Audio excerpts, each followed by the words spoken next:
Once again, Christian greetings to all our valued listeners and viewers throughout the whole world.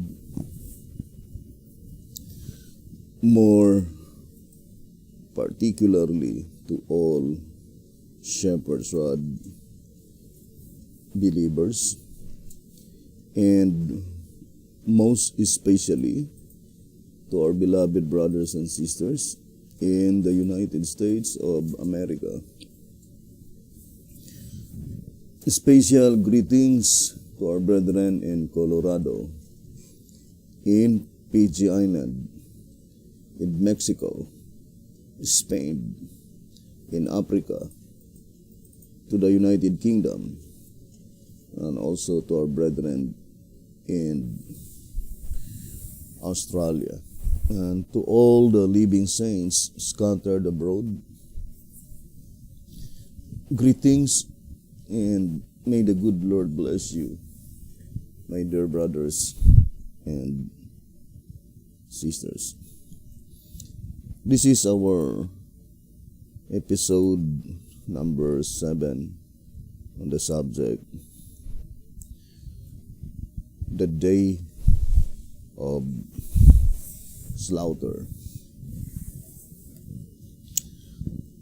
Now let us begin reading tract number 3 on page 49 and page 50. It says here, though the cleansing of the sanctuary as has already been, since from Daniel's prophecies, was to take place after 1844 AD. I would like to repeat again. It says,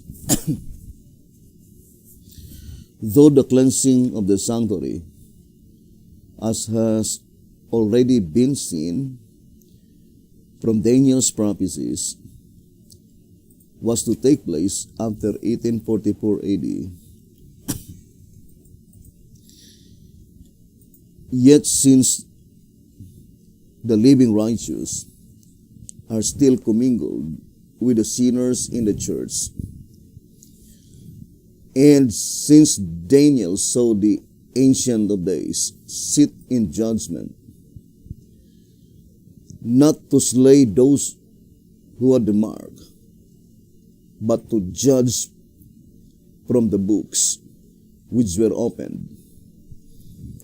Obviously, his vision of the judgment is in respect to the dead. Track number 3, page 49 and page 50. Let us carefully decipher this statement and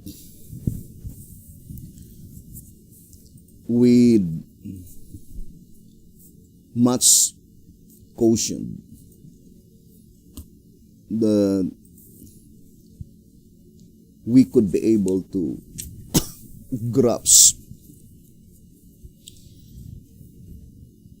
the true meaning that had been portrayed in this paragraph.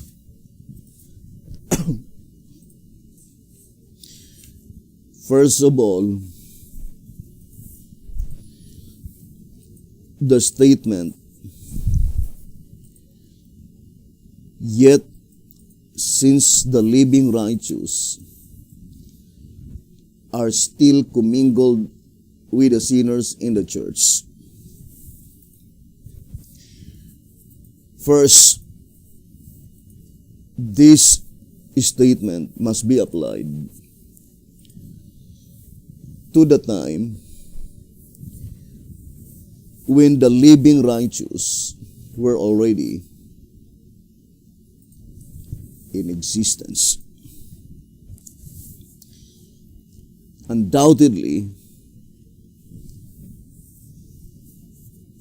the living righteous must be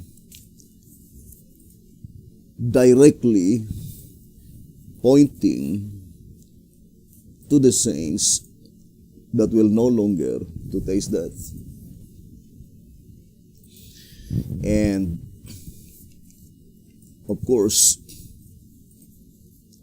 it must be applied to the 144,000 living saints. The first fruits among the living. And let us ascertain clearly in what period of time by which the entire constituent of the 144,000 living saints, all of them were already in existence. Or in other words, all of them were already physically born.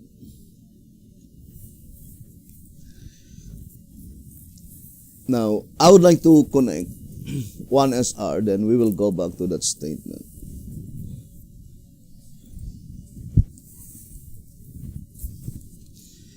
Here in 1SR 227, it says, New Testament, section number 2. It says, Jacob, being the son of Isaac, naturally come next in line. Jacob then is the symbol of the second section after Christ, as shown on the chart, beginning in 1844. The aim of the church since that time has been to make the 144,000. As Jacob was the father of the 12 tribes of Israel, the type, just so he is the father in type of the antitype, the 144,000, the true. The section represented by Jacob is the only fitting symbolical period to give birth to the 144,000. As soon as this number is made and sealed, this particular section is to pass away and usher in the next. Now, here in 1SR 227, the statement saying that it is in section number 2, entitled Jacob, the symbolical period to give birth to the 144,000.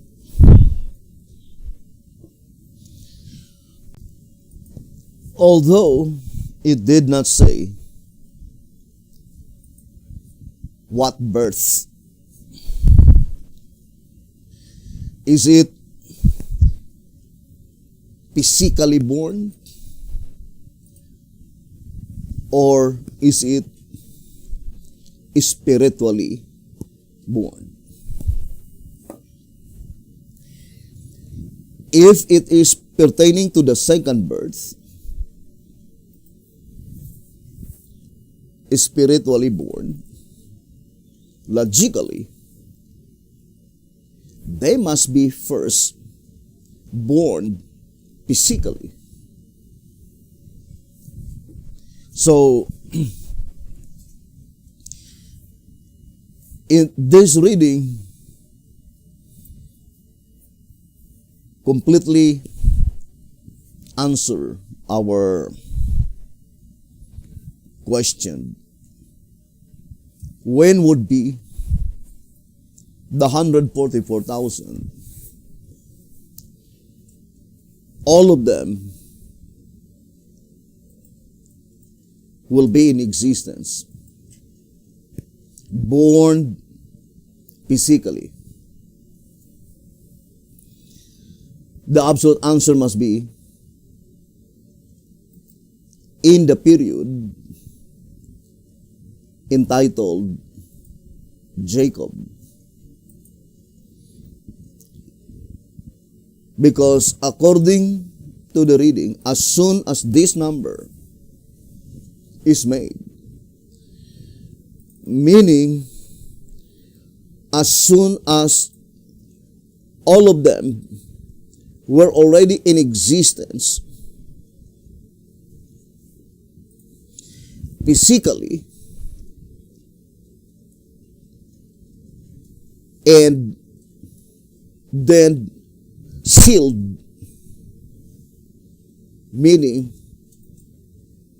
spiritually born,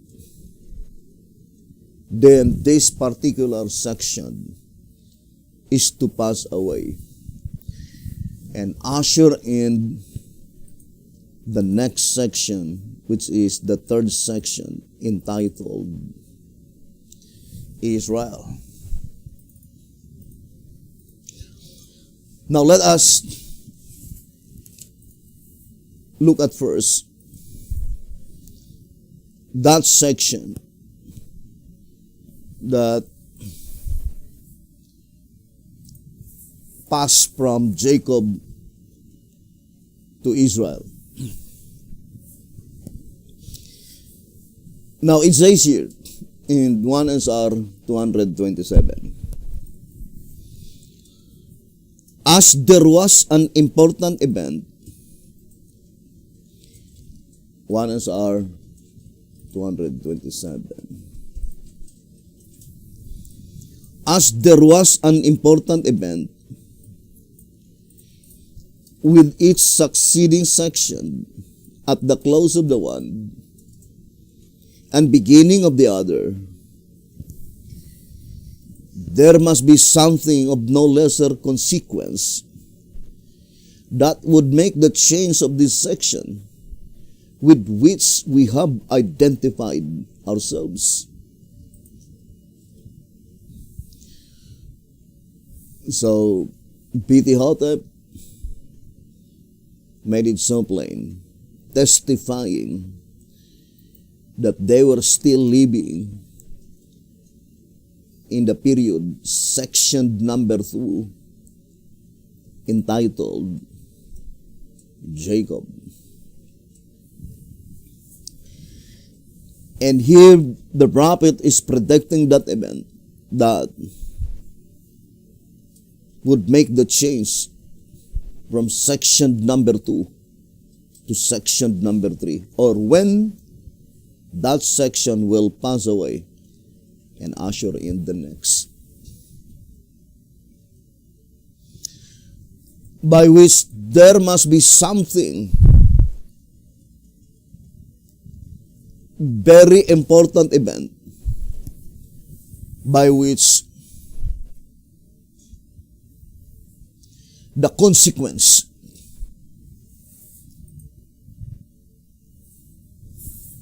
could not less than the consequence when the section number 1 pass away and section number 2 comes in.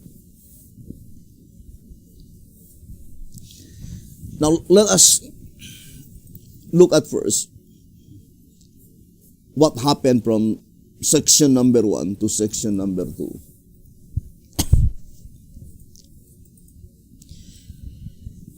The word consequence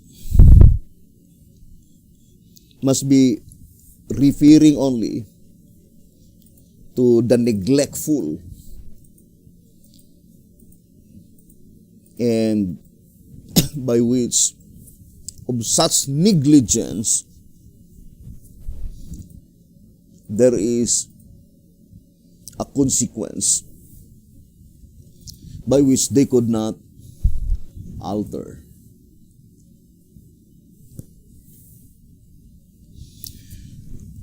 Now, viewing first such historical event, I would like to read early writings.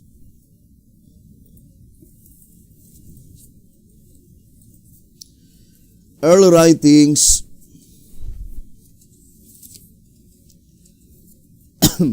page 260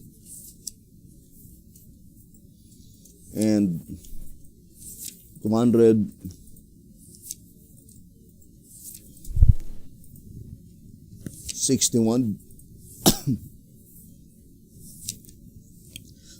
Let us read.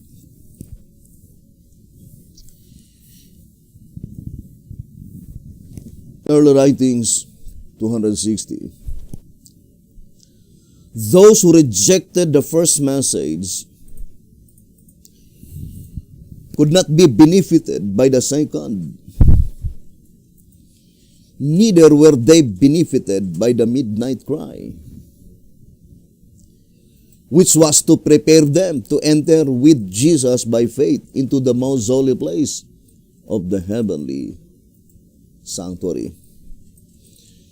And by rejecting the two former messages, they have so darkened their understanding that they can see no light in the third angel's message, which shows the way into the most holy place. So, the statement, the consequence, is pointing to the people who rejected the proclamation of the first angel's message. And accordingly, by rejecting the first angel's message, they could not be benefited by the second angel's message. And neither they will be benefited by the midnight cry, by which such message of the midnight cry is to prepare them to enter with Jesus by faith into the most holy place of the heavenly sanctuary.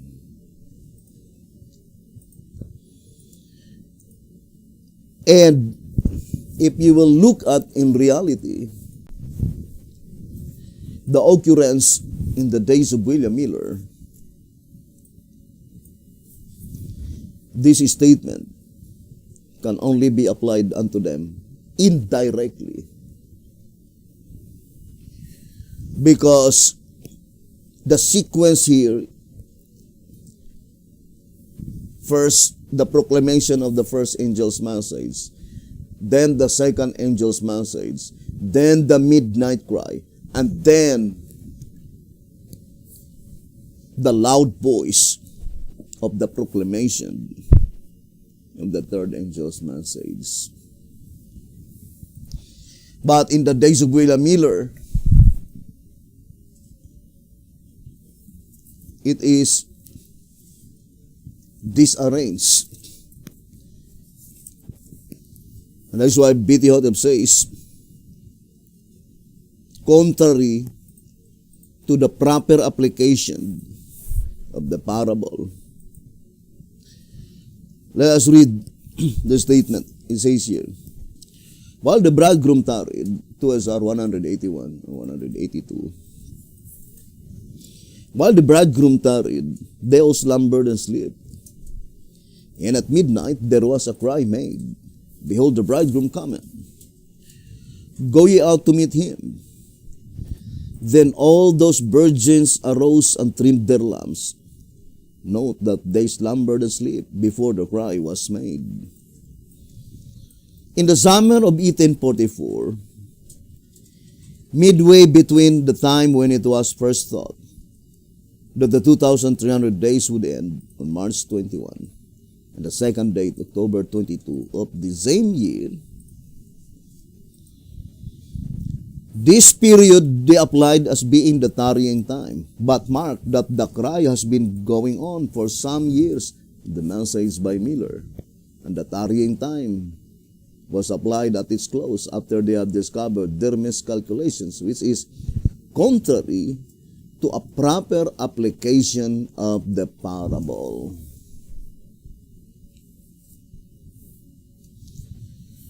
So, the proper application, the perfect arrangement must be,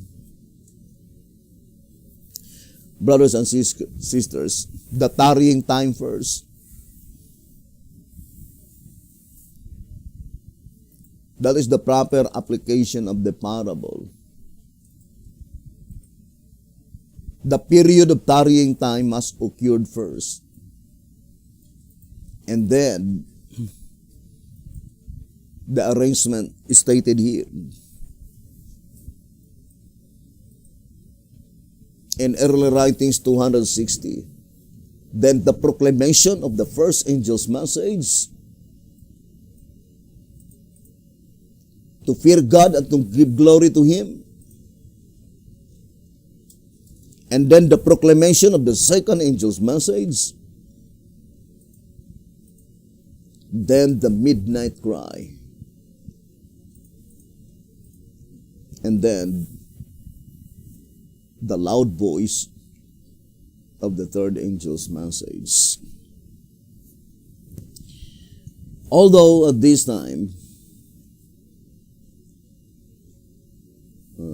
we'll not focus our attention to the whole settings, but just to quote that statement, that the statement, there must be something of no lesser consequence that would make the change of this section. Or in other words, it is a solemn warning message to all the people living at that time when the second section is about to pass away and usher in the next. There must be a message by which such message, brothers and sisters, those who will reject such messages, the consequence. Brothers and sisters, according to one symbolic code, number 6, page 9. One symbolic code, number 6, page 9. It says, therefore, after the first and second angels' messages were presented to the people at that time,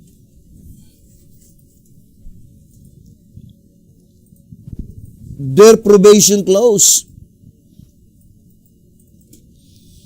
and their destinies were unalterably fixed,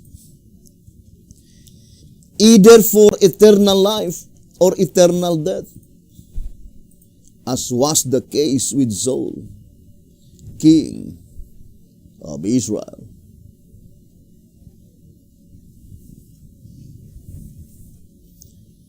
So that is very plain. The statement after the proclamation of the first and second angel's message is finished, indicating that there is a specific time divinely appointed by God by which such message will be proclaimed. And the consequence mentioned in this reading in 1 SR page 227 must be a solemn warning message to each individual, those who will continually reject the message until the message or the proclamation of such message is finished. Then we fix our own destiny unalterably.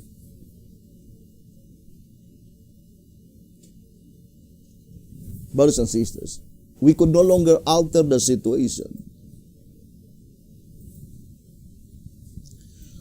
Now let us read again the statement in 1 Ezra 227. And then it says, that important event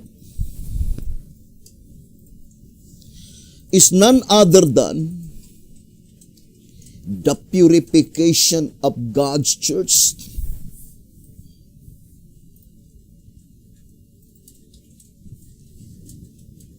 So it says here,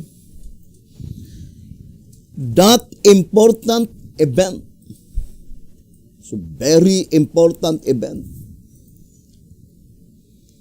is none other than the purification of God's church and the separation of the tares from the wheat. Say Jesus, let both grow together until the harvest. The separation will mark the harvest. Note the verb until, meaning up to. This most solemn time for the one class, the tares. That is a very solemn time for the one class, to those who will not be saved, but glorious for the other, the 144,000. Thrust out the section represented by Jacob and forwards the other.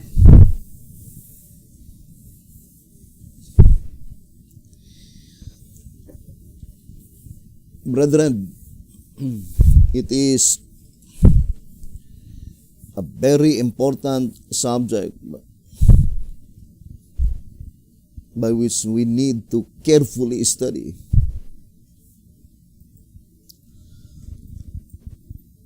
Concerning that specific time when the second section represented by Jacob will pass away, and the third section represented or entitled Israel will usher in. Now I would like to read this statement in 1 SR 228, it says, "It was Jacob who in the night on the way to Padam Aram had the dream of the great ladder which reached from earth to heaven. And the angels of God ascended and descended upon it. This vision was a representation of the latter rain and the loud cry of the third angel's message in the time of harvest." The ladder representing Christ, the angels, the messengers, God the Father at one end, and Jacob at the other, meaning a complete connection with heaven and earth.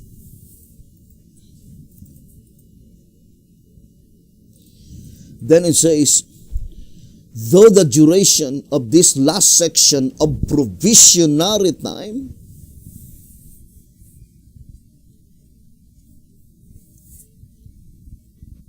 So that is the last section of provisionary time.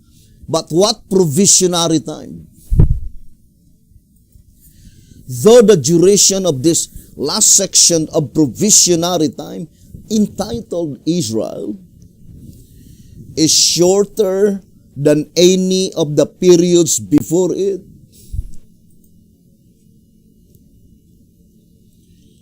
It is to be the most glorious time of God's church. The prophet Isaiah, looking forward to this time, says, "Awake, awake, put on the strength of Zion. Put on the beautiful garments of Jerusalem, the holy city, for henceforth there shall no more come into thee the uncircumcised and the unclean." Now, first of all, let us study closely that very important event, the fulfillment of the dream of Jacob. Thus, the fulfillment of the dream of Jacob fulfilled in section number 2? Or is it fulfilled in section number 3?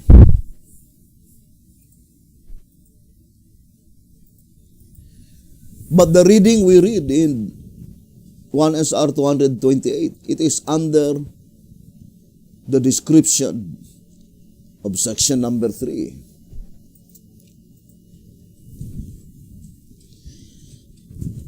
Now let us read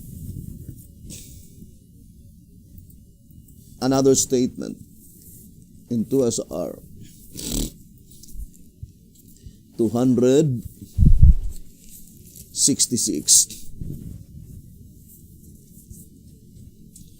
It says here, "Jacob, the father in type of Israel the true, dreamed of the way to Padam Aram. And behold, a ladder set up on the earth, and the top of it reached to heaven. And behold, the angels of God ascending and descending on it. And he was afraid and said, How dreadful is this place! This is none other but the house of God, and this is the gate of heaven." Genesis 28 verse 12 and 17. Jacob's dream was prophetic of a time when there will be a complete connection and constant communication with heaven and earth. The loud cry of the third angel's message, the harvest time. To that glorious church, these words apply. This is the house of God, and the gate of heaven. Only by the gospel proclamation through that spiritual house can God save His people. There is to be one fold, one shepherd, one Lord, one truth to embrace, one salvation to accept, one road to travel, one gate to pass through, one train to take, and one time to depart, one heaven to enter, one people, and one holy family. There can be no other way. It is impossible to give any idea of the experience of the people of God who shall be alive upon the earth when celestial glory and a repetition of persecutions of the past are blended. They will walk in the light proceeding from the throne of God. By means of angels, there will be constant communication between heaven and earth. Testimonies for the Church, Volume 9, page 16. Now,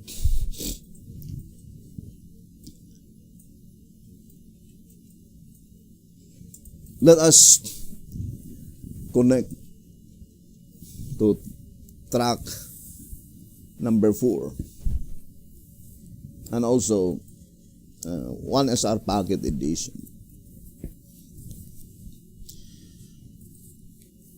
Here in 1SR Pocket Edition, on page 33 and page 34. It is entitled Jacob's Dream. It says, on the first night of his flight from the murderous wrath of Esau, Jacob, using a stone for a pillow, lay down to rest.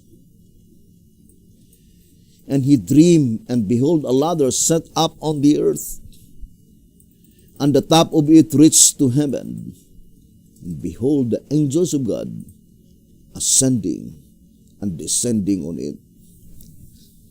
Genesis 28 verse 12. What does the dream mean?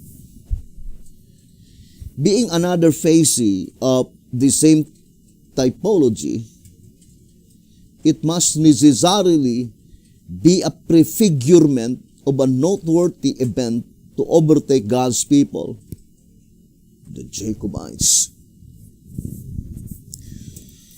Since the ladder with one end on earth and the other in heaven symbolizes Christ, according to Patriarchs and Prophets, page 184, and since the angels walking up and down the ladder are His messengers, the Great Controversy, page 512, the whole signifies that Christ shall establish through Himself a sure and constant communication between heaven and earth. And it shall come to pass in that day, I will hear, saith the Lord, I will hear the heavens, and they shall hear the earth. Hosea 2, verse 21. 1SR Pocket Edition, pages 33 and page 34. Now the shepherd's rod connect Hosea 2, verse 21, indicating that the vision of Hosea in chapter 2, verse 21 is pointing to the same event, to the fulfillment of the dream of Jacob in Genesis 28, verse 12 and verse 17. So here, we can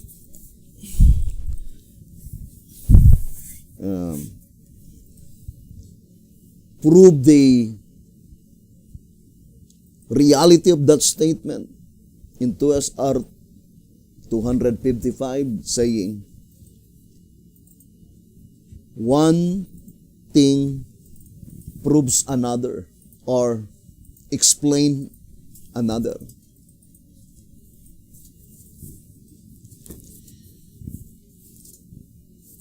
To SR page 255. So again, we find that one thing proves another.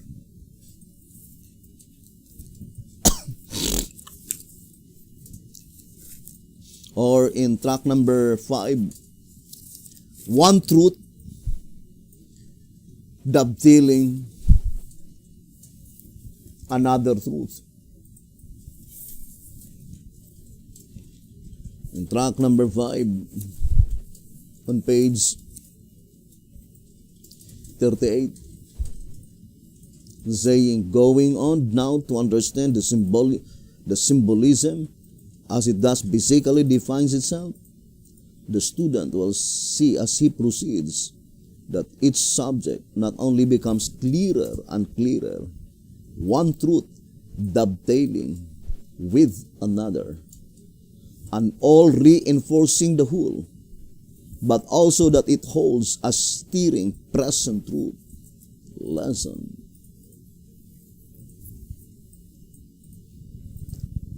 Now let us connect the vision of Hosea, chapter 2,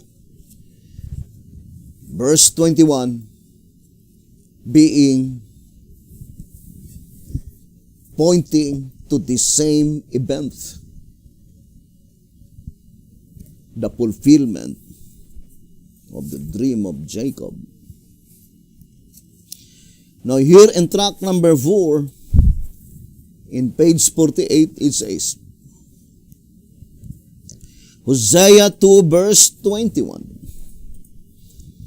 and it shall come to pass in that day, I will hear, saith the Lord.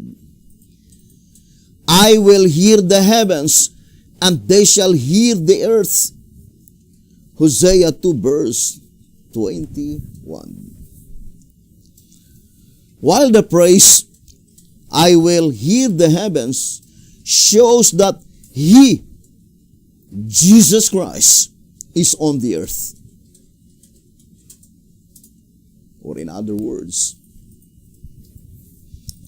the shepherd's rod made it so plain that the fulfillment of that vision of Hosea on chapter 2, verse 21, at that time, Jesus Christ is on the earth.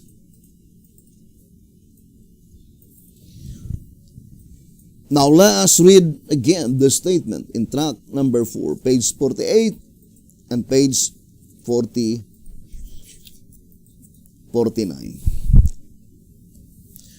While the phrase, I will hear the heavens, shows that He is on the earth. The phrase, they shall hear the earth, shows that by means of the angels, there will be constant communication between heaven and earth. Testimonies for the Church, volume 9, page 16. The same passage that had been quoted by B.T. Halter in 2SR 266 while explaining the dream of Jacob. The prophet connect the vision of Sister White in volume 9, page 16. So here, concretely builds the absolute fact that the fulfillment of the dream of Jacob is also the fulfillment of the vision of Hosea, chapter 2, verse 21, by which at that time, when such vision is fulfilled, Jesus Christ is on the earth.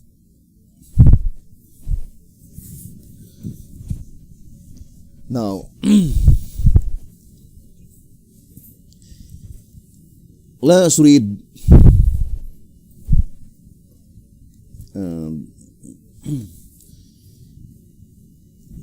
another statement in the chapter's one. 1 TG number 47, page 15. Ezekiel 1 TG 47, page 15. That which happened to Jacob is sure to happen to us. And how comforting to know all this ahead of time. Now, if never before, we should see that where there is a type, there is also an antitype, and that where there is no type, there is no truth. 1 TG 47, page 15. The Shepherd's Rod made it so plain that which happened to Jacob is sure to happen to us, and I do fully believe that the pronoun us is even more directly applied to the Jacobites, 144,000 living saints that will no longer to taste death. And how comforting it was to know ahead of time that which happened to Jacob is sure to happen to us.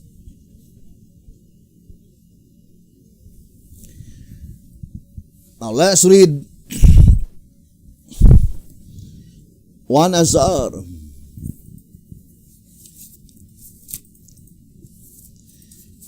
page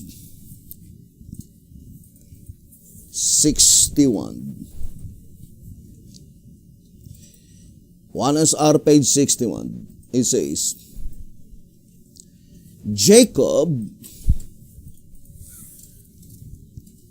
1 Azar page 61.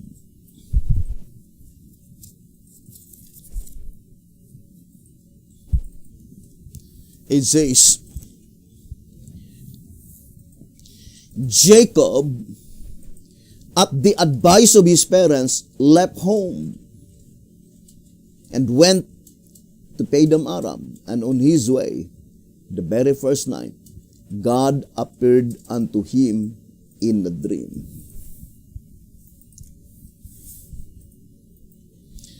First of all,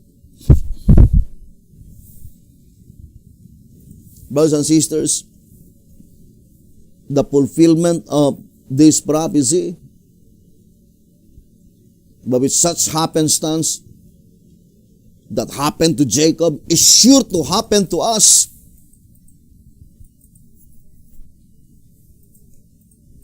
I do fully believe that our parents, which I do recognize,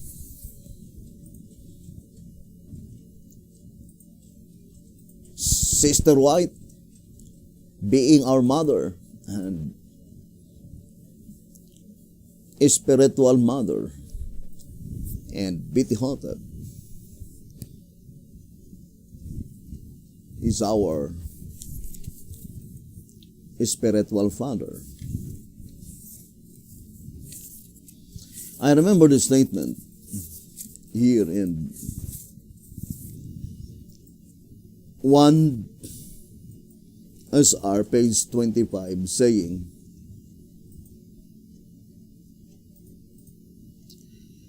there is no contradiction in this statement.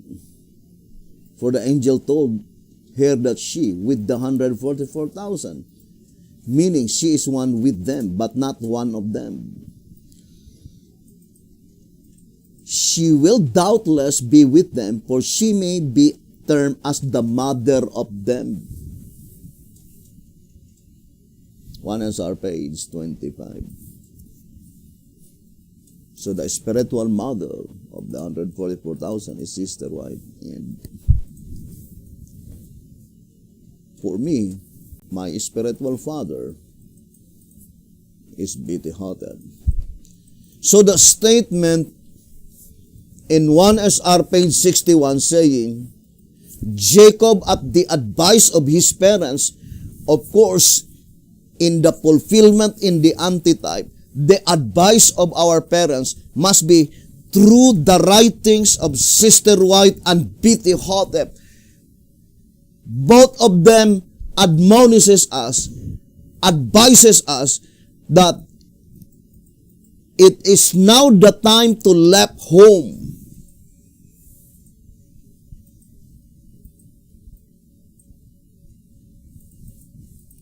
Brothers and sisters,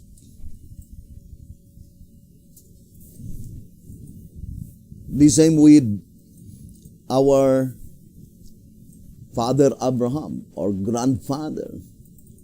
God commanded Abraham to leave his father's house, his country, and his kindred. And that message given by God to Abraham is also applied to the last generation.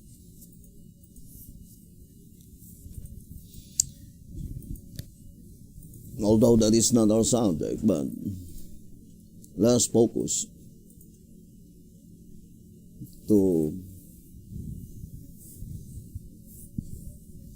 the messages in connection with the first reading, track number 3, page 49 and page 50. So let us read again the statement here in 1 SR page 61. Jacob, at the advice of his parents, so that is the advice of his parents, accordingly. And it says, left home. So, it is his father and his mother that advised Jacob to left home and went to Padan Aram. And on his way, the very first night, God appeared unto him in a dream. You know, brother and sisters, the time when Jacob left home, he was 77 years old. Would you think that is just a mere happenstance? No. It is purposive design.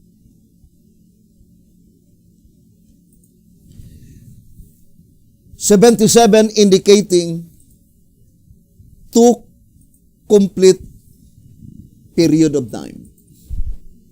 The same with the 7 years of plenty and 7 years of famine.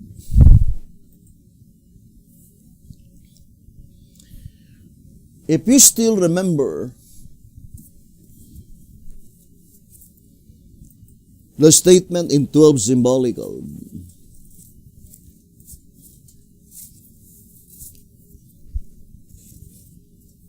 Number 5. On page 14. But according to Revelation chapter 12, the church was at some time to leave the vineyard, the kingdom, and go into the Gentile world. This phase of the church history is not typified either in Seth or Isaac experience. Only in Jacob's life do we find the type for it.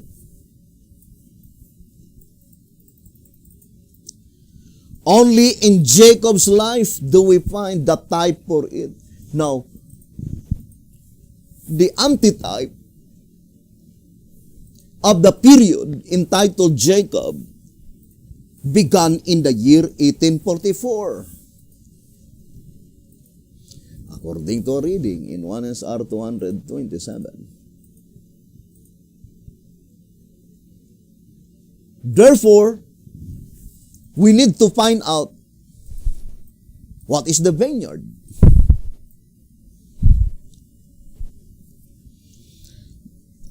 Reading track number 12.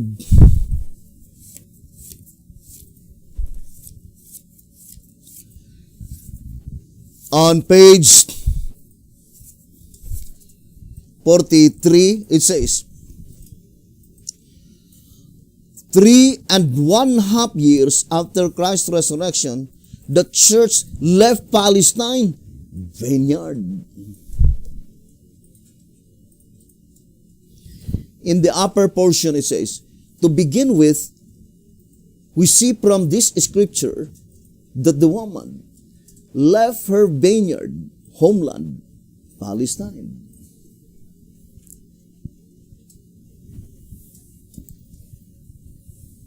But the church represented by Jacob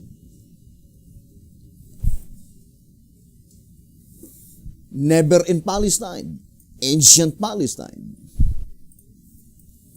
Therefore, it must be pointing to the modern Palestine. Now let us read 1 SR 158. The land of Canaan represents the land into which the church at this present time came into existence, namely the United States of America. The name Palestine means land of strangers. The United States is composed of strangers, people from many nations and races. Dukes of Edom refers to the same class as those mentioned in Isaiah 63 verse 1 as previously explained. The name Moab means progeny or forefathers. So the shepherd's rod made it so plain, brothers and sisters, that the modern Palestine is the United States of America.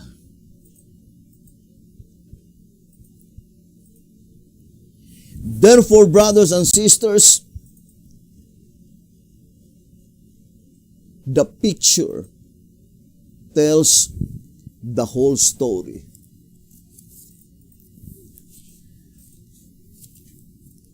According to 1 SR 124, it says the picture tells the story. Symbols do not lie.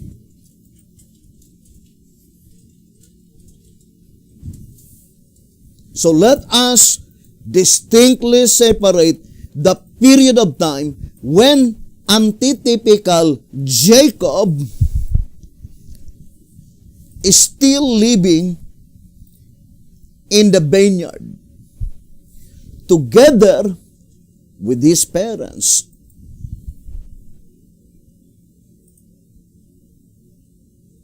And the antitypical vineyard, the modern Palestine, is the United States of America. And the shepherd's rod made it so plain that according to the Bible, in Revelation chapter 12, the church was at some time to leave the vineyard. Now, it must be pointing to the last generation of men, by which this phase of the church history is not typified either in Seth or Isaac experience. Only in Jacob's life do we find the type for it.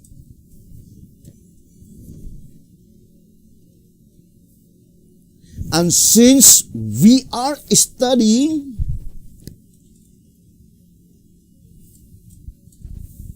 when the section of Jacob is about to pass away and the third section is to usher in, by which the most important event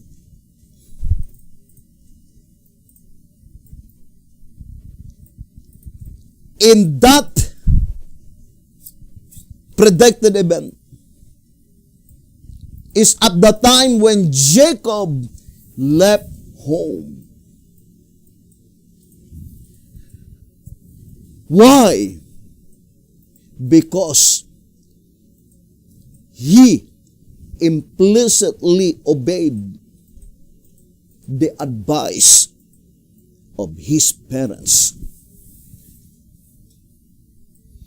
But we are talking about the antitype. That which happened to Jacob is sure to happen to us.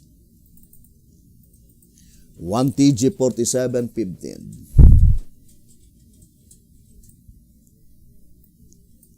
Therefore, it can easily be understood, brothers and sisters, that where Jacob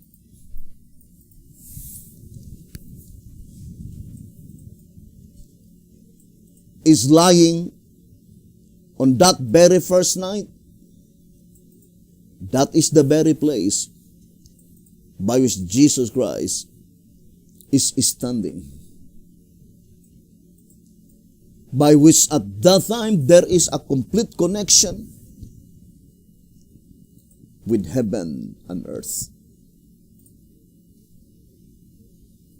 According to the voice of inspiration. Now let us read again the statement in 1 SR page 61. The dream which he had in the night was only a vision and representation of some future event. The meaning of the dream can be only one thing. If the latter represents Christ, the angels as messengers, God the Father at the head, and Jacob at the foot, it means a complete connection with heaven and the true Israel.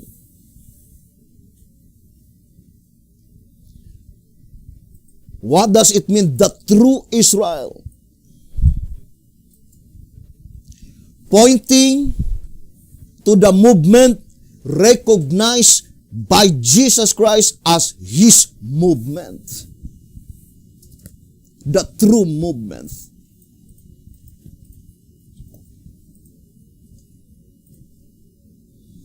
The latter rain, the loud cry of the third angel's message. See Revelation 18, verse 1. That is the very message found in the old symbolic code.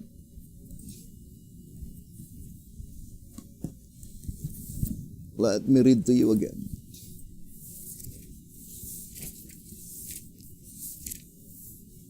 It says, to symbolic code, number 10, page 4. To symbolic code, number 10, page 4. Consequently, the church from 1844 to the close of provision is divided into two sections. And the first section is the church before the loud cry and the church in the time of the loud cry. The latter of which will, by comparison, be far superior to the former in spirituality.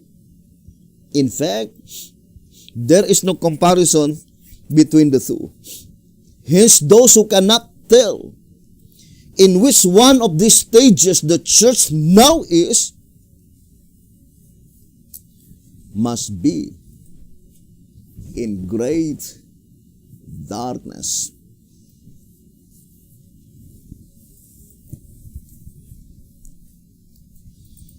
Remember, in 1 SR 228, it says, though the duration of this last section of provisionary time entitled Israel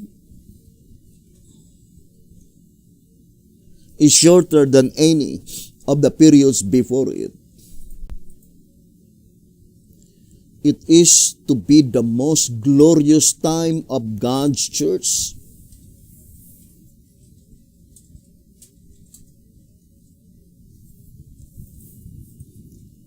Now think it thoroughly, brothers and sisters. This last section entitled Israel is the shortest than any of the periods before it.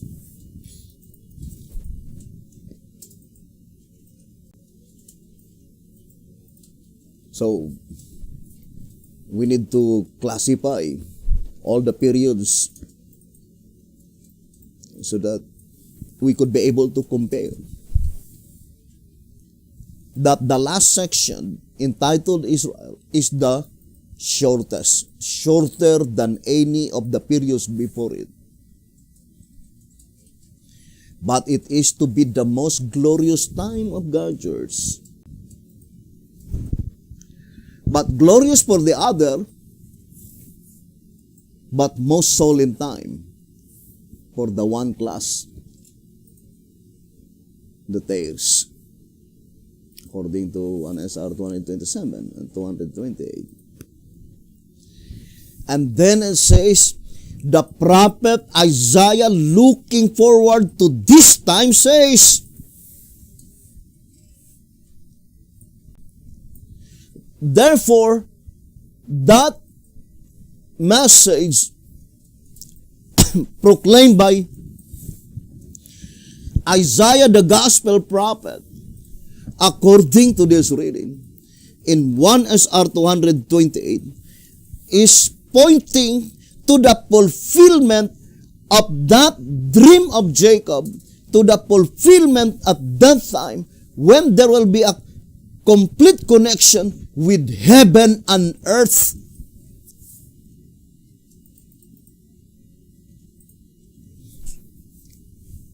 Now let us read track number 1.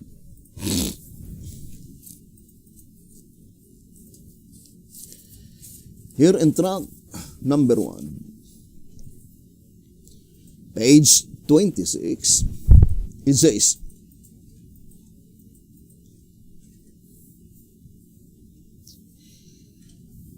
this net represents the gospel work up to the time of the purification of the church.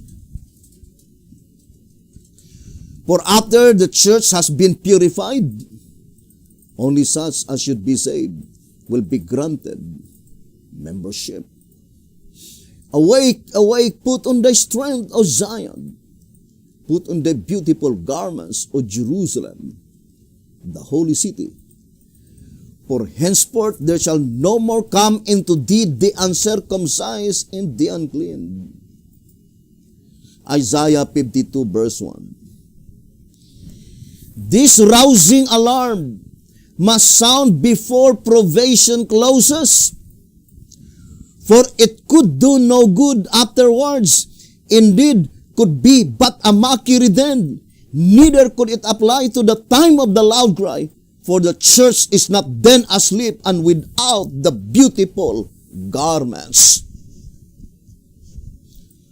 Only those confirms the spirit prophecy who have withstood and overcome temptation in the strength of the mighty one will be permitted to act a part in proclaiming this message when it shall have swelled into the loud cry.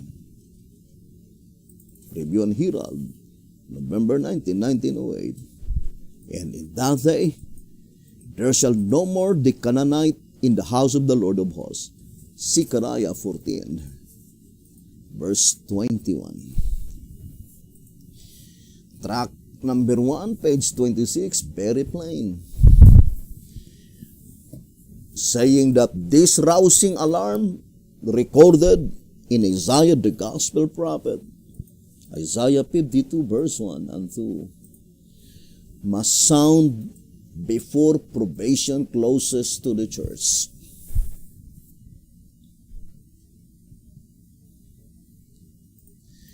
And the focal point of the message of Isaiah 52 verse 1 and 2 is announcing the people before that tremendous events will finally be realized. At the time when Jesus Christ will visit this earth,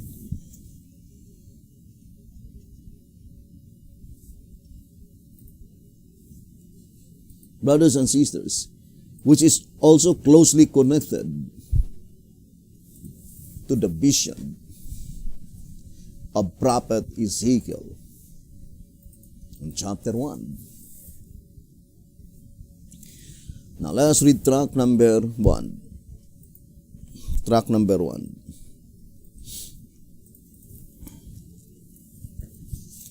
On page 5. The call of Ezekiel to the prophetic office is one of the most interesting experiences of the ancient seers.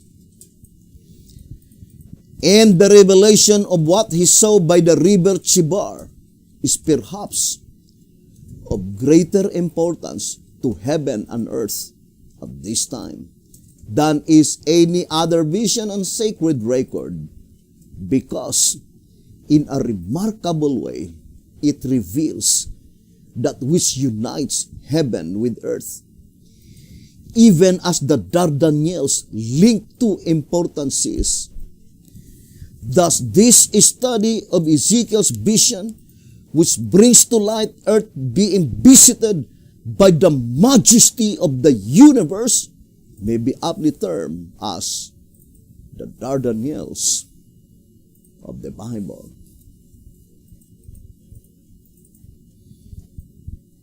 What a wonderful statement, brethren.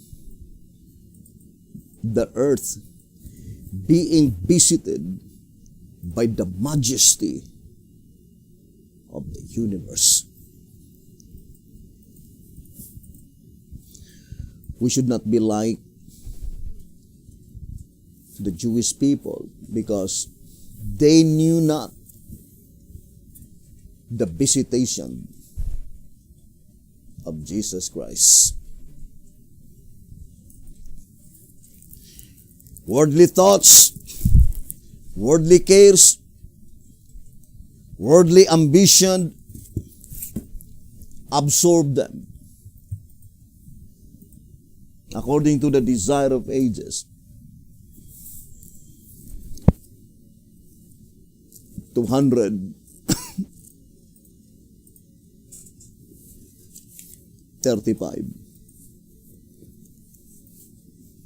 The Jews misinterpreted and misapplied the word of God and they knew not the time of their visitation.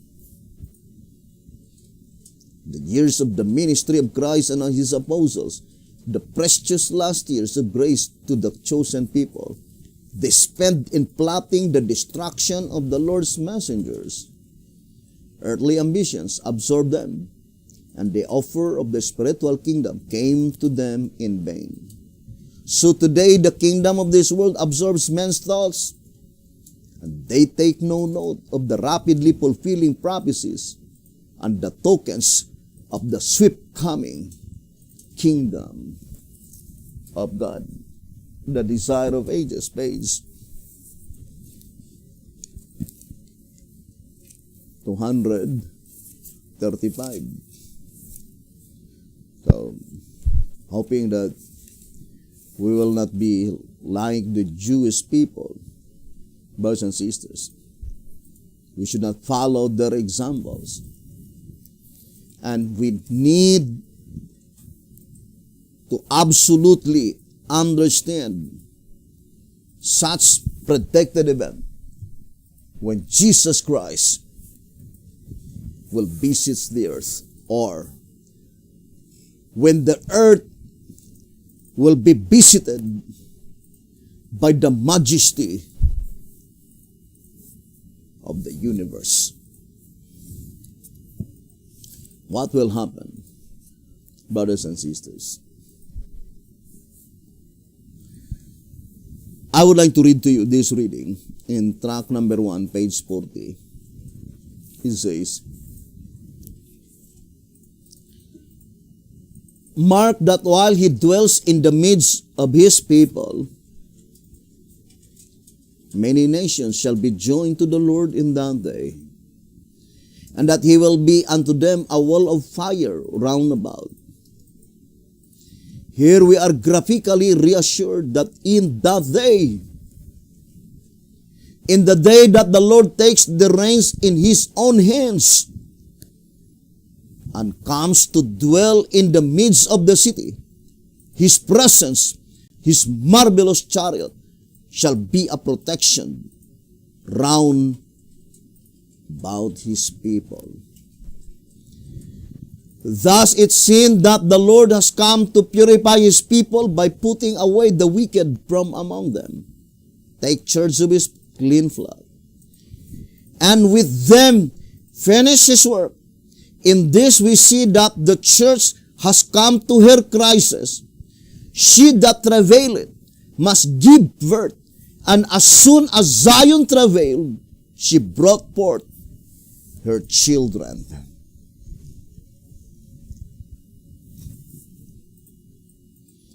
Now I would like to read first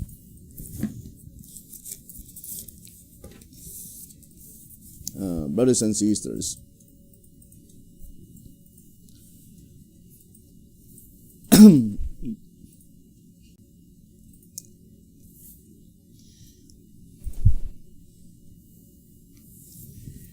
I would like to read that statement in 1 TG.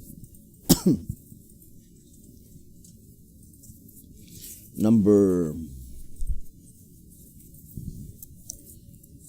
49, page 8. It says, "Now who could the children be?" 1 TG 49, page 8. "Now who could the children be? To be children of Zion, they must someday stand on Zion. They are therefore none other than the first fruits, of whom the Revelator says, And I looked, and lo, a lamb stood on the Mount Zion, and with him 144,000, having his father's name written in their foreheads." So who are they, the children of Zion? They are the 144,000 living saints.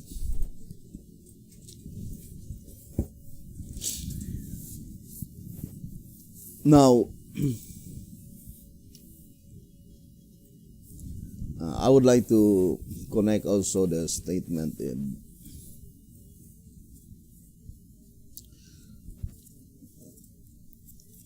track number 4.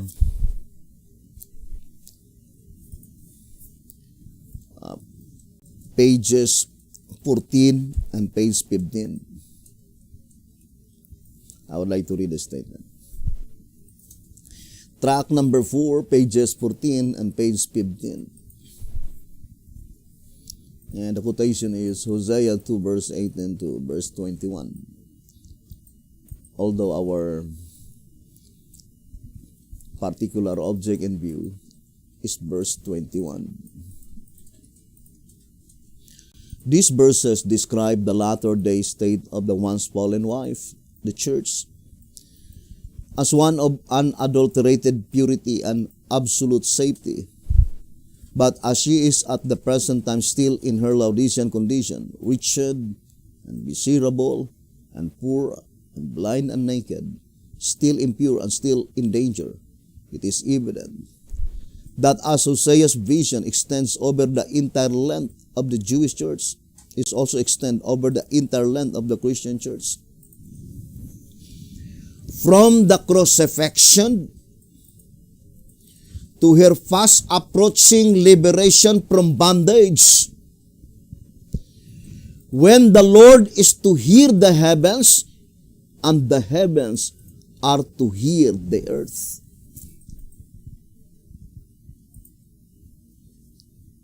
We already read in track number 4, page 48,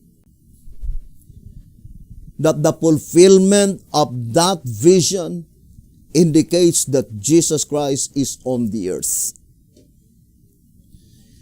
Track number 4 on page 48.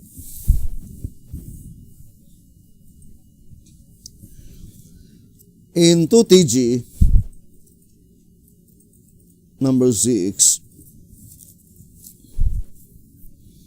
on page 24, in saying that the Lord will hear the heavens and the heavens the earth, track 2TG number 6, page 24. In saying that the Lord will hear the heavens and the heavens the earth, inspiration actually says that when these things take place on earth, the Lord is to be in the midst of His people. That He is to speak from earth, and His subjects in heaven shall hear Him. What is that specific thing that Jesus Christ will speak? While Jesus Christ is on the earth, and His subjects, of course, that is all the angels, is to hear Jesus Christ.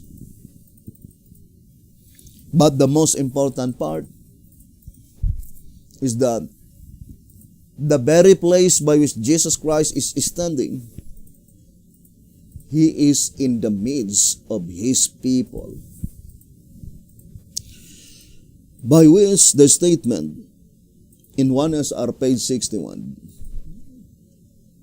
they are the true Israel.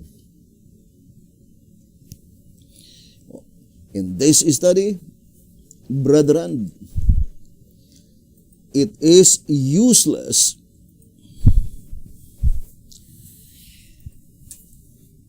to cry out throughout the whole world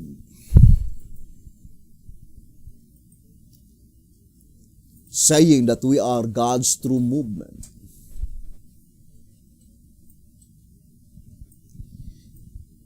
while in reality, Jesus Christ do not recognize such movement as his movement.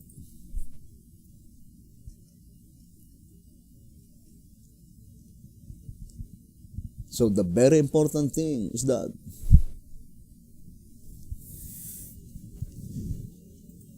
it's not according to our testimony, according to our acclamation that we are the true people of God. No, it's not. The most important, that it is Jesus Christ himself that do recognizes us as his movement.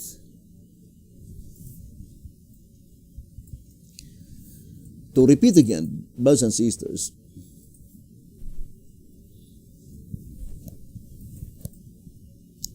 the voice of inspiration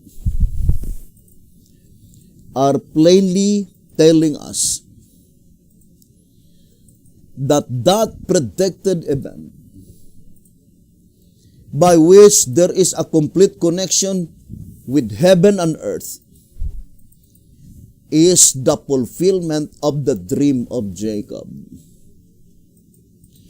By which such dream of Jacob occurred in a time when Jacob is no longer in the homeland, when Jacob is no longer in his father's house. After Jacob implicitly obeyed the advice of his parents to left home, all that which happened to Jacob is sure to happen to us. And to whom? Only to the Jacobites. Who are they, the Jacobites? Those who implicitly obeyed the advice of their parents, Sister White and B.T. Hotep. That according to their inspired records, at the time when this section number 2, entitled Jacob, is about to pass away, and then usher in the next, there must be an important event that is to take place. And the very first important event is that we need to understand that the true Israel, the true movement, the divinely called movement, recognizes by Jesus Christ as he is, must be the movement that implicitly obeyed the advice of our parents. They will no longer in the homeland. What is the homeland? Track number 12, page 43, Palestine. But it is pointing to the antitypical Jacob, by which such period commenced in 1844, by which both our parents, Sister White and B.T. Hotep, they were living in the vineyard, the homeland, which is the modern Palestine, United States of America.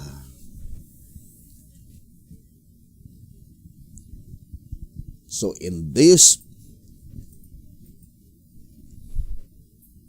prophecy, we can easily discern that the final movement, brothers and sisters, that God raised up cannot be found in the homeland, cannot be found in the vineyard, cannot be found in modern Palestine, which is the United States of America. I would like to read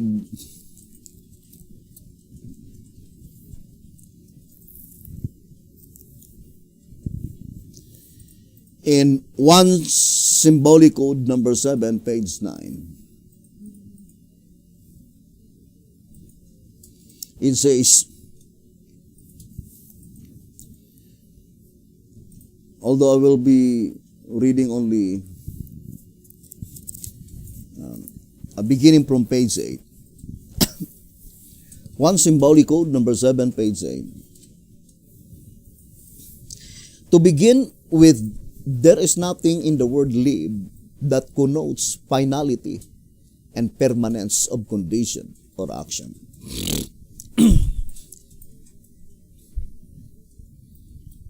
One Symbolic Code number 7, page 8 and page 9. To begin with, there is nothing in the word live that connotes finality and permanence of condition or action. To live once does not preclude the possibility of having left on previous occasions and then return. Hence, on the logic of language alone, reading the last paragraph in 1 Symbolic Code number 7, page 8. Hence, on the logic of language alone, the mere fact that Sister White saw that Jesus would not leave the most holy place until that every case was decided does not argue that he could therefore never have left the most holy place before, and that he cannot leave it to execute Ezekiel 9 on the church. Now, let us focus to that statement that Jesus Christ lived the most holy place to execute Ezekiel chapter 9 on the church.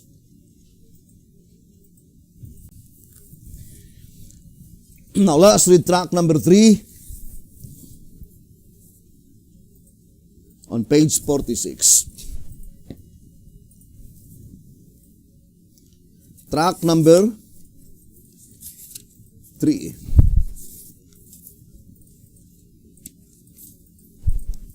Ezekiel.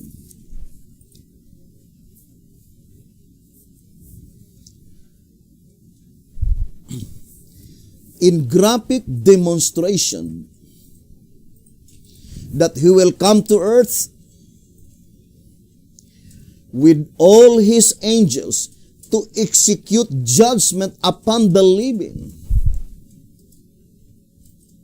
Now remember, we already read in 1 Symbolic Code number 7, page 8 and page 9. B.T. Hotep is emphasizing that Jesus Christ will leave the heavenly sanctuary to execute Ezekiel 9 on the church.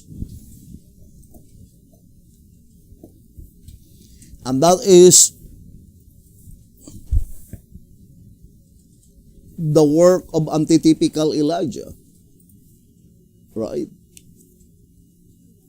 In tract number 8, on page 61, it says, therefore, the work of Elijah particularly typifies the day of slaughter in the church.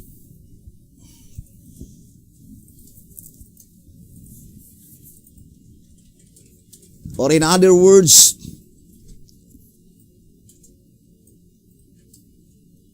the specific work of the message of antitypical Elijah the Tishbite is to inform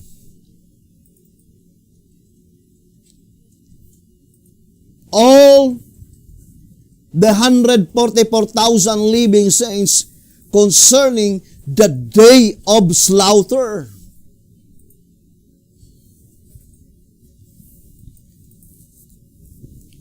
The same with the statement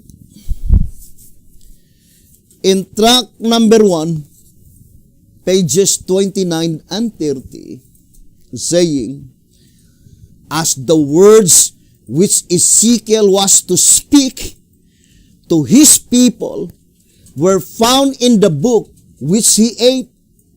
The book can be none other than the Bible, from which comes the message culminating in joy, mourning, and woe.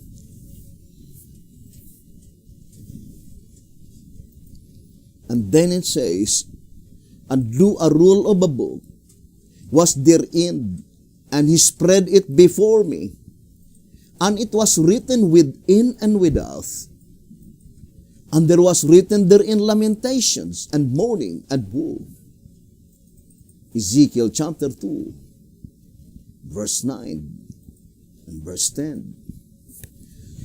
Thy right in besieging the slaughter in Ezekiel 9. And the was pronounced in the master's parables, the Lord of that servant shall come in a day when he looketh not for him, and in an hour that he is not aware of, and shall cut him asunder, and appoint him his portion with the hypocrites. There shall be weeping and gnashing of teeth. Then said the king to the servants, bind him hand and foot, and take him away, and cast him into outer darkness. There shall be weeping and gnashing of teeth. Matthew 24, verse 50, 51. Matthew 22, verse 13. We know that this is only a parable. That the command saying, bind him hand and foot,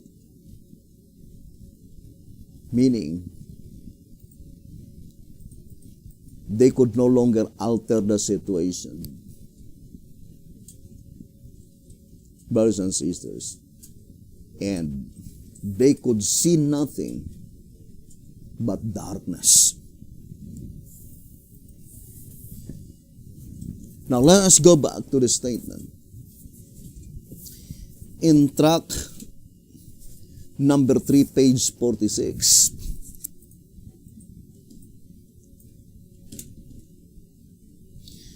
In graphic demonstration that he will come to earth with all his angels to execute judgment upon the living. The voice of inspiration says, to execute judgment upon the living.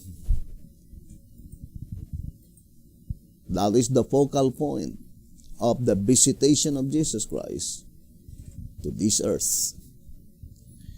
The Lord revealed himself prophetically to Ezekiel as being brought enthroned to earth by 4 living creatures just before the slaughter of the hypocrites in the church takes place.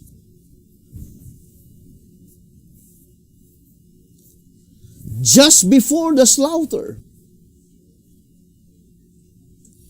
of the hypocrites in the church takes place. Now, ponder deeply. Tract number 3, page 46. So the fulfillment of this event, of Christ's visitation on the earth, that is just before the slaughter of the hypocrites in the church takes place.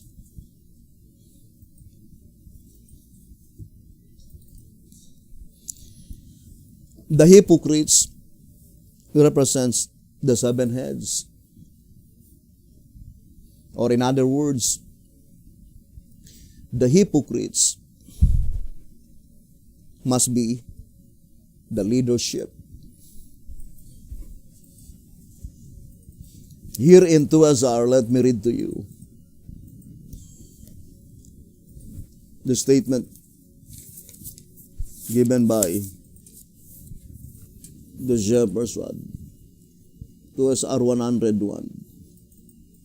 Only the last portion saying, the Lord of that servant shall come in a day when he looketh not for him. It is in connection.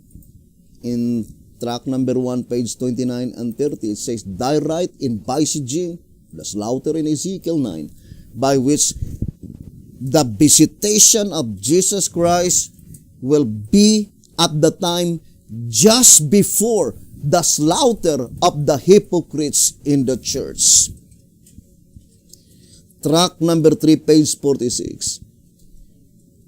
Although the statement in track number 3, page 46, does not say for how long from the time Jesus Christ visits the earth to the time when the slaughtering took place. It did not flatly say the period of time, but only saying that such visitation of Jesus Christ as described in the vision of prophet Ezekiel takes place just before the slaughter of the hypocrites in the church. And the hypocrites in the church represent the leadership, the seven heads. Now let us read to Isaiah 101.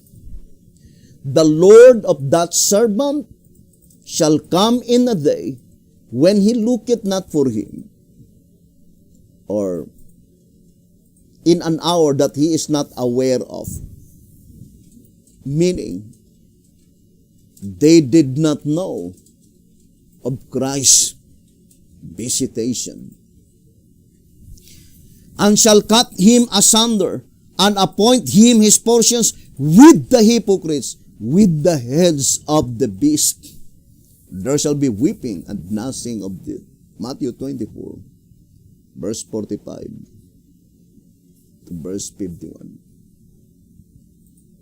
So the hypocrites represent the seven heads of the leopard-like beast, which is representing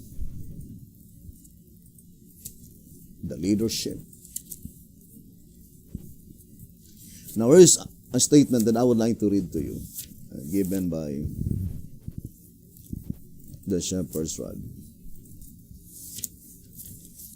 Here in 2SR, it says here, 2SR on page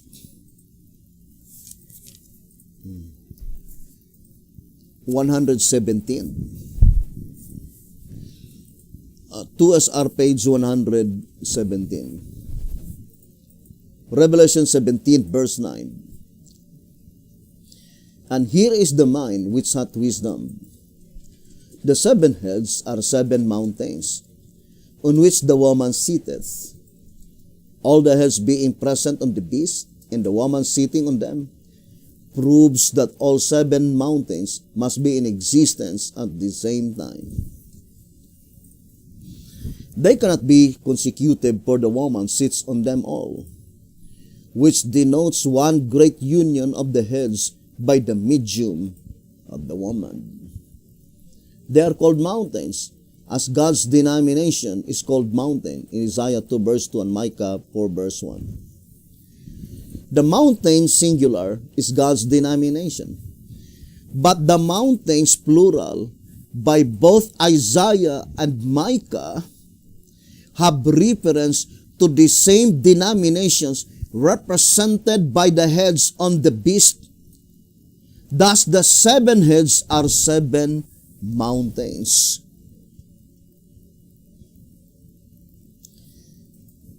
Now, who are they?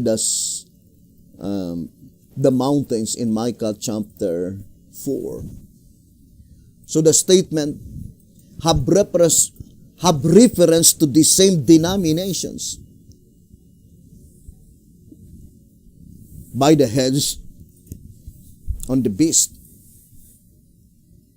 But Micah chapter 4 must be only pointing to the 7 heads of the leopard-like beast.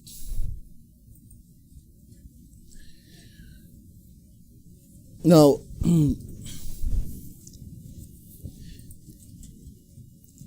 let us read first 1 SR. 173 in 1 SR. It is section number 7, entitled Section number 7. And I think section number 7, brothers and sisters, number 7 is the last section, because number 7 is a complete number. So, it must be the last section, as there are only 7 sections. Of course, there are 3 sections in the Old Testament, 3 sections on the New Testament. Then, the remaining section, the last section, is section number 7. It is entitled under Melchizedek. But let us read the statement. What is the meaning of the 4th chapter of Micah? 1 SR 173. It says, section number 7. What is the meaning of the 4th chapter of Micah? But in the last days it shall come to pass that the mountain of the house of the Lord shall be established in the top of the mountains, and it shall be exalted above the hills, and people shall flow unto it. Micah 4 verse 1. The scripture is unmistakably clear that it was intended for the last days, for it reads, but in the last days it shall come to pass. It is also positive that this scripture would be fulfilled, for it says, it shall come to pass. So there are 2 high points in our reading. Micah 4 verse 1. First, the fulfillment of such vision must be in the last days. And second, the living assurance that such prophecy must be fulfilled.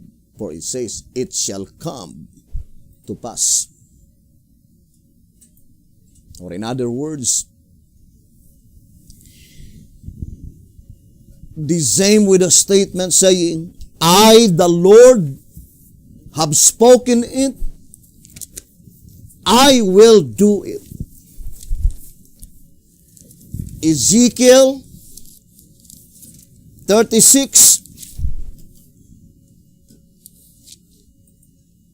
on verse 36. I, the Lord, have spoken it, and I will do it. For my words shall not return unto me void. Isaiah 55, verse 10 and 11.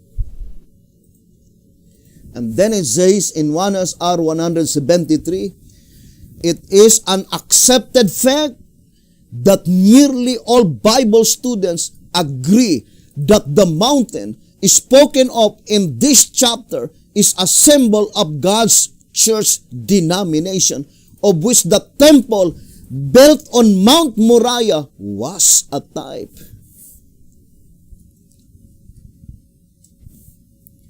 So that is very plain.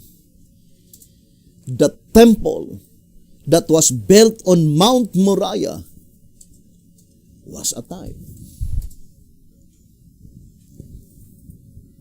Now ponder deeply, brothers and sisters. What does it mean by Mount Moriah?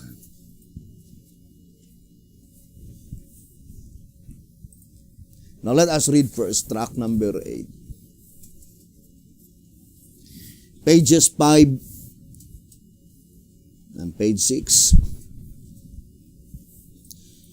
The seven lamps, verse 5, being part of the sanctuary fixtures, gives conclusive evidence that the heavenly throne scene occurs in the sanctuary, whereas the subsequent Zion scene takes place upon Mount Zion, the king's earthly palace grounds, not upon Mount Moriah, the sanctuary grounds, where it would necessarily have to take place, where it to denote that the event occurs in the sanctuary.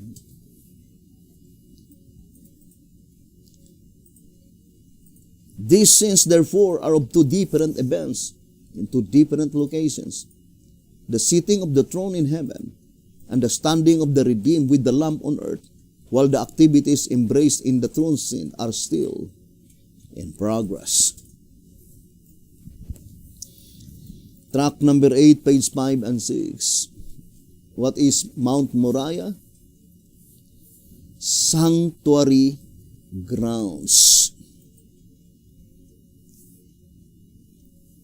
It points out to the proceedings in the heavenly sanctuary. So that predicted event in Micah chapter 4, verse 1, it must be pointing to God's church denomination, by which the type is the temple that was built in Mount Moriah. And Mount Moriah indicates sanctuary grounds, pointing to the proceedings in the heavenly sanctuary.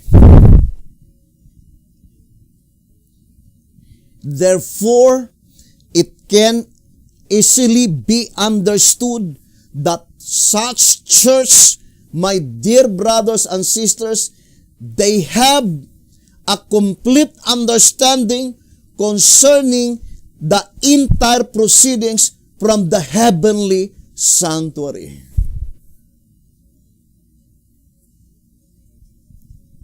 As represented, the church in Mount Moriah, the sanctuary grounds, the very place by which Abraham offered his son Isaac. Now let us go back again to our main subject.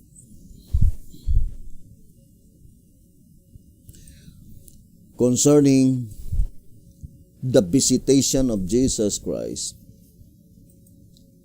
by which, according to the shepherd's rod, in tract number 3, page 46, that visitation is to execute judgment in the church. And such visitation, according to tract number 3, page 46, brothers and sisters, that in such visitation takes place just before the slaughter of the hypocrites in the church.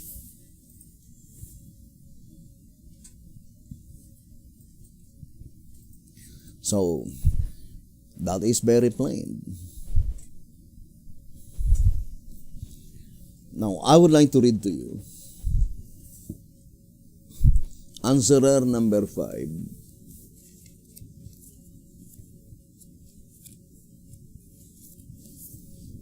So let's read the statement given by the shepherd's rod. Answerer number 5, page 56. Answerer number 5, page 56. How to prove that the slaughter is literal?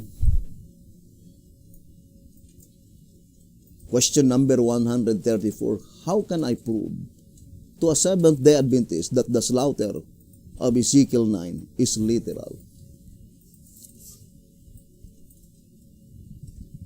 But at this time, I could also use the question, how to prove that the slaughter is figurative?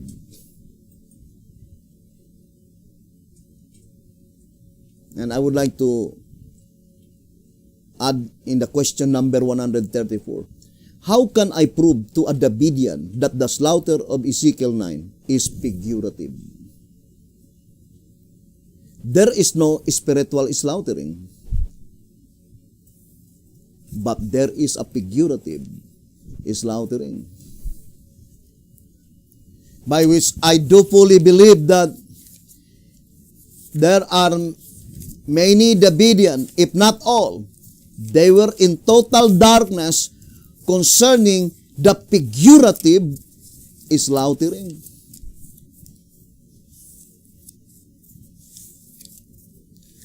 So,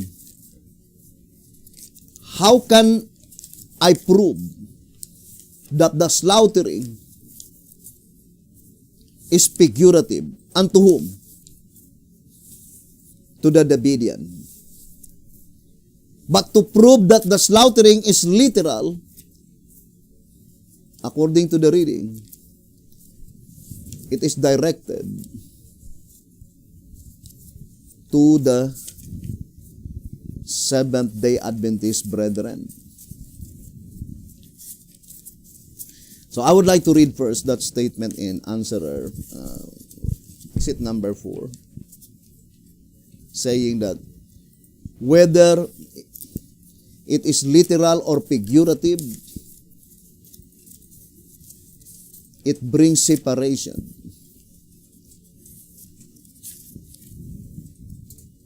And is it answerer number 3 or number 4?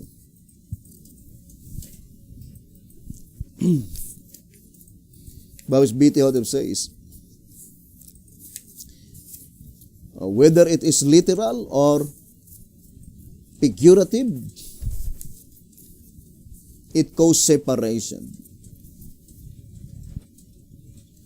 That is in answerer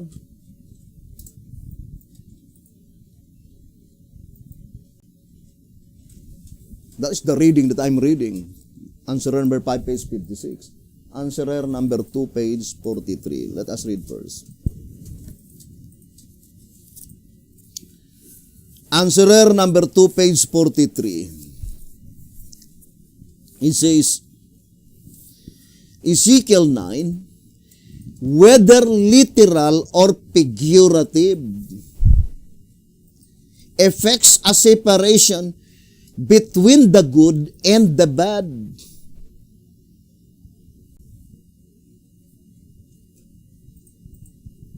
Now let us go first to the literal slaughtering. Answerer number 5, page 56. How to prove that the slaughter is literal? How can I prove to a Seventh-day Adventist that the slaughter of Ezekiel 9 is literal? Answer. First, call his attention to the fact that the Lord himself was at the threshold of the earthly house while the slaughter took place therein. carefully study track number 1, the Dardanelles of the Bible, treating of the event as seen by the prophet, and get this point along with kindred ones will fix in the mind.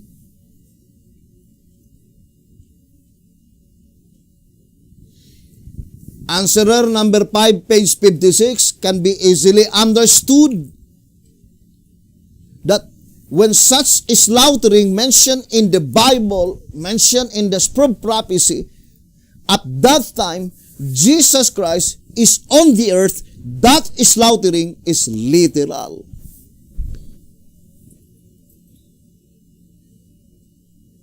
But when such slaughtering mentioned,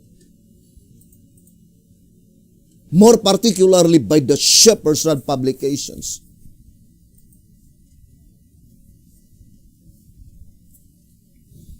brothers and sisters, Jesus Christ at that time is still on the heavenly sanctuary.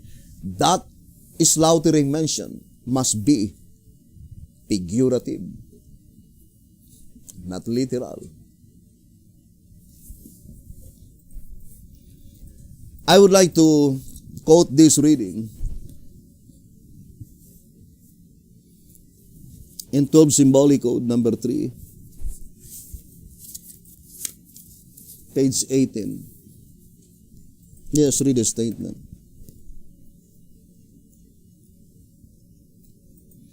At 12 Symbolic Code number 3, page 18. It says,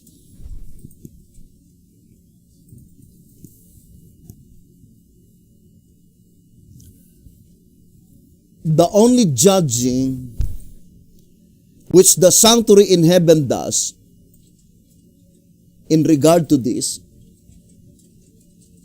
is to give the right for one class of the dead to arise either in the first resurrection or in the second resurrection.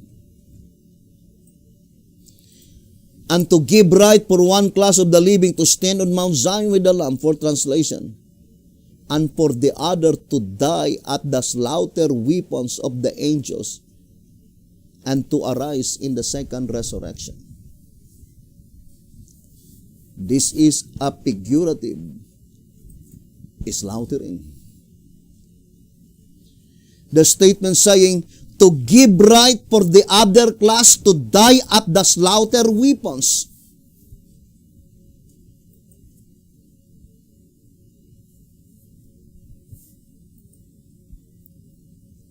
That statement, to give right for the other class to die at the slaughter weapons, indicating that at that time, they did not yet been slaughtered.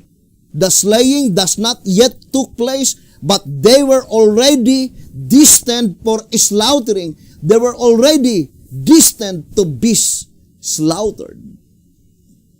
Figuratively,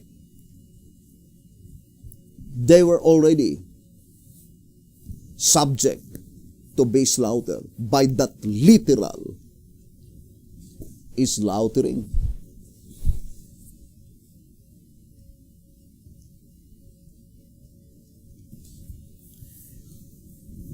The same with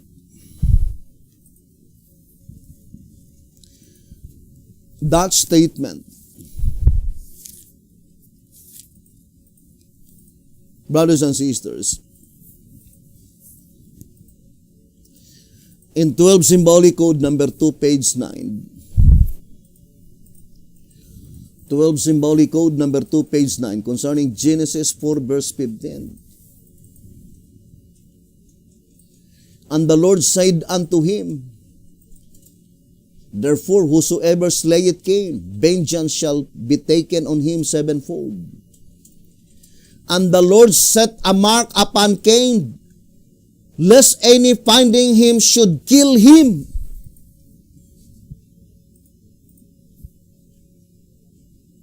So let us distinctly separate the mark that is placed upon the wicked and the mark that is placed upon the righteous. Cain represents the wicked.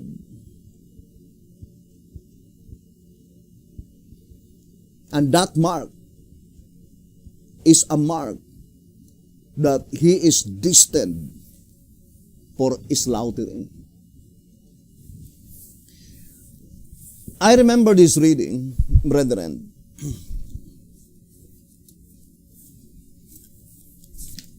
In Bible commentary,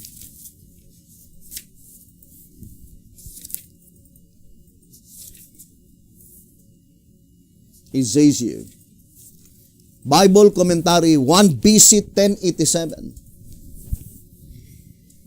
Any man, be he minister or layman, who seeks to compel or control the reason of any other man, becomes an agent of Satan to do his work, and in the sight of the heavenly universe, he bears the mark of Cain.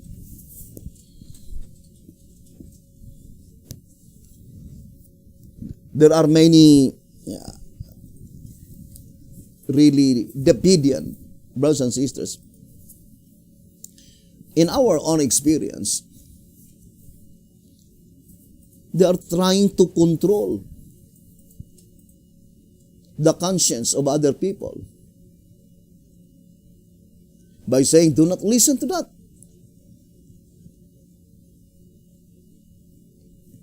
And if those people will listen, they become angry.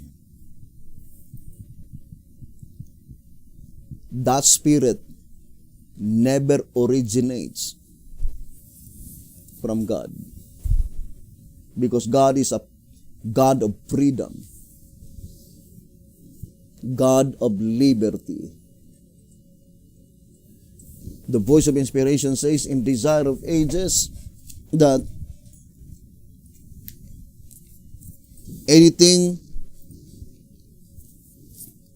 by which principles are involved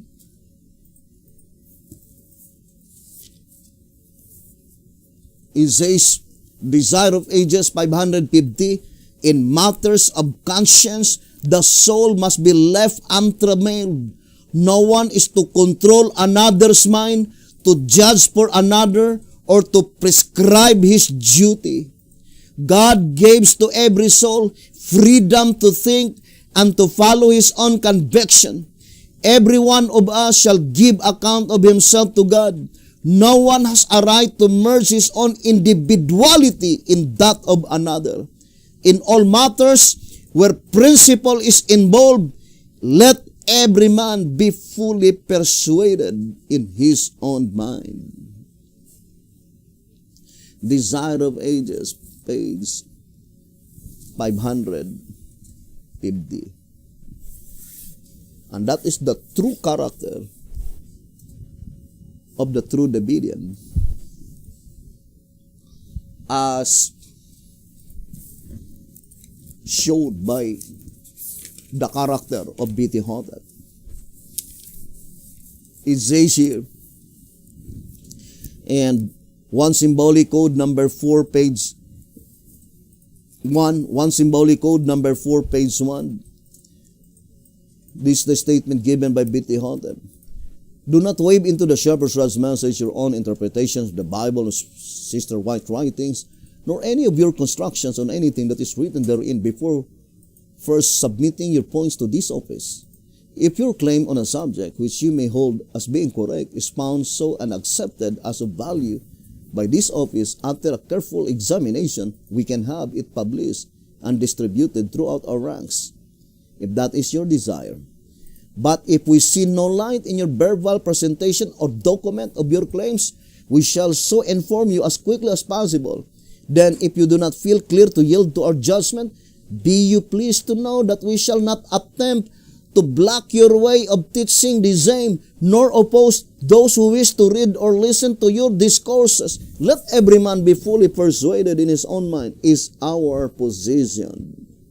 Can you imagine the character of the professed Davidian today? Look at B.T. Hotep says that to that brother by which B.T. Hotep declared that we see no light in your verbal presentation or documents. But even though that we see no light of it, we will never attempt to block your way. And we will never attempt to warn people not to listen to your discourses. You have an absolute freedom.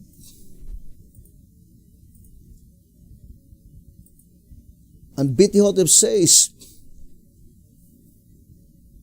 it says that we will never oppose those who wish to read or to listen to your discourses. Let every man be fully persuaded in his own mind, is our position. Is that the character of the Davidian today? You can see in internet. Do not listen to the Lehman's movement. They were wicked. False prophet. Everything to ruin the reputation of other people they did. Is that the character of the true Davidian? What a blasphemy. What is the blasphemy? Saying that they are Davidian, but in reality, they were not. Because their characters resemble that of Satan, according to the Great Controversy, 519. The slanderer of the brethren, the accuser of the brethren.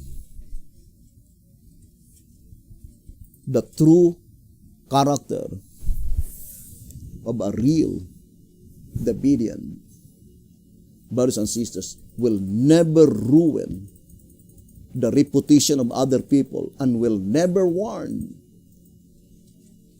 people not to listen. Brothers and sisters, because every individual has their own right whether to listen or not. That is their own individual rights given by God to each of us. So, brethren, we will continue this subject, and gradually we will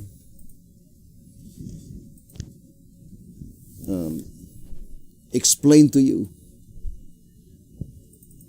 the definite time of Christ's visitation as well as the day of slaughter.